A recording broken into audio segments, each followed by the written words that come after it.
again, it's the same problem as with, you know, mediation platforms like the gender one, right? I mean, it's forum shopping, kind of, you know, driven by transactional politics with no legitimacy or representation on the ground whatsoever. I mean, it's really difficult for me as a Sudanese person, as well as many other Sudanese people, to kind of digest the possibility of the same people, the same, you know, civilians who supposedly kind of claim to represent the Sudanese people in the aftermath of the revolution, and did so with very little impact, for them to kind of claim to take another stab at it without addressing or be kind of, you know, holding themselves accountable to the previous process. Do you blame them? You know, I know the direct responsible people for this war are the military factions, but do you think they should share blame because they were in government, these civilians we're talking about? Yes, of course. I mean, and again, we can't separate civic politics from kind of, you know, military development, right? It has to be looked at holistically, right? I mean, it was a project, a full project with different moving components.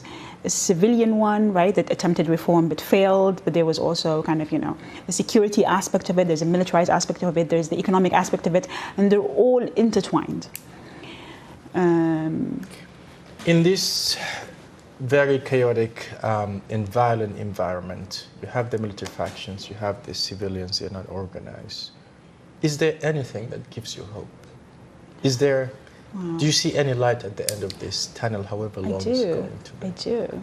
The light sits with the Sudanese people who, after all they've endured, you know, not just with this war, I mean, Sudan has a very long history of conflict. Whether we're talking about the people in Khartoum, whether it was the people in Darfur and other places, they're the ones who have always kind of strove to kind of, you know, provide for themselves and their communities. They're the ones who kind of, you know... We're seeing that with the emergency groups, absolutely, the humanitarian response to the war. Exactly, yes.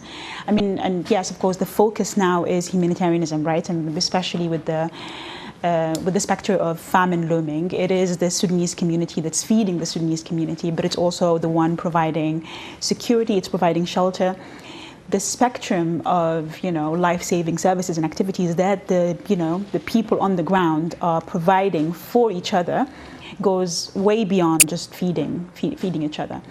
And they're doing so with very little, you know, resources at their hand. Yeah.